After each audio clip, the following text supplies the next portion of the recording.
Hi, I'm back, and I'm like this close to finishing the game. So, in this time of finalizing and polishing the last bits, I want to look back upon the many iterations of the game. The first very, very early inspiration, I guess, for this game was made around 3 years ago. So, let's start there and work our way through the wacky and interesting ideas that I've had for this game. Yep, this was the original Adventure of Sock Puppet Jim. It's a very bad game, but we'll get into that later. To start, some background. Before using Godot, which is what I use now, I used a program called GDevelop.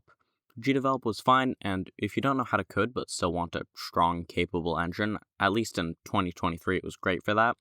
I haven't really checked in on it since, so I can't really say anything about it now.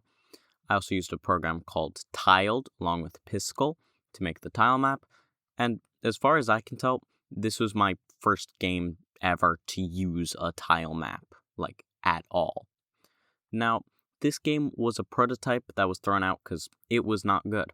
I did finish the game, though. There's 15 or so rooms that the player must navigate, and if you die at any point, you go back to the beginning. That's right, I made a rage game. Now, you may look at some of these rooms and say, wow, that looks impossible with a regular moveset. And it is, which is where the even worse part of the game comes in. The player generally feels awful to move around, but the main mechanic comes from the fact that your double jump will give you your dash back, and your dash will give you your double jump back, infinitely. This means that the game was also a speedrunning game, but instead of doing any fun or good movement tech, there's button mashing. This is actual gameplay. I don't even know what I'm doing here, and I made and played this game. Still, you can see the idea for some parts of the current game. Namely, the character is kind of similar, and I based the tile map off of this tile map. Still, the next iteration of the game was supposed to be a rage game. So at this point, I've moved to Godot, and I'm basically only making this game so that I can learn the engine. I don't expect it to be any big game, so I just start recreating the rage game in Godot. And look, the spike artwork is still in the game today. Now, for most of these older versions of the game, I don't really have any video clips or saved versions I can go back and play. So instead, enjoy these little GIFs that I uploaded to my old blog before starting this channel. And yes, I did have a blog for this game, where I posted around 3 updates before moving to YouTube. From what I can tell from these blogs, I wanted the game to be a Metroidvania.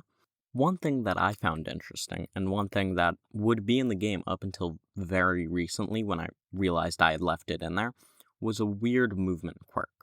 So, at the start, I had a regular double jump, and I ended up changing it to be similar to one in a game called Voxel Rebound.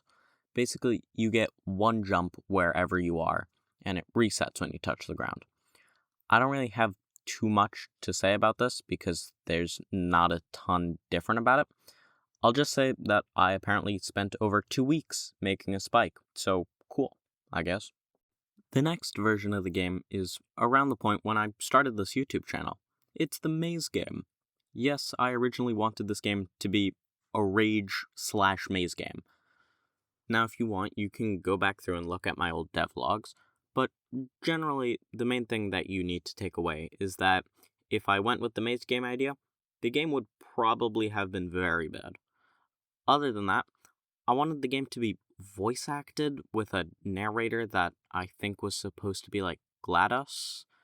I don't really think there was any story to the game.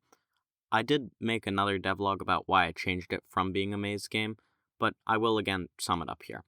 I wanted the game to be enjoyable and have good exploration, but the maze game was mostly just frustrating because there were 3 correct paths and 50 wrong ones.